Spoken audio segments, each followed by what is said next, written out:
gallery glass leading in the 8-ounce bottle has a unique tip that allows you to create basic lead lines, but also by creating a tape tip, you can get ultra fine lead lines. To create a tape tip, the first thing you want to do is simply cut off the very top of the tip. Once you have cut off the tip, using a ruler, transparent 3/4 inch tape, create a piece of tape about 3.5 inches long.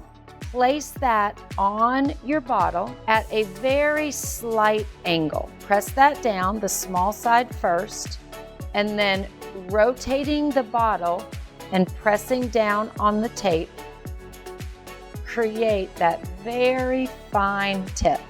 You want to make sure that as you rotate the bottle, you're pressing down on the tape so that you get a good seal where the tape meets the bottle tip. And then you can see you've got a fine line for creating extra thin leading.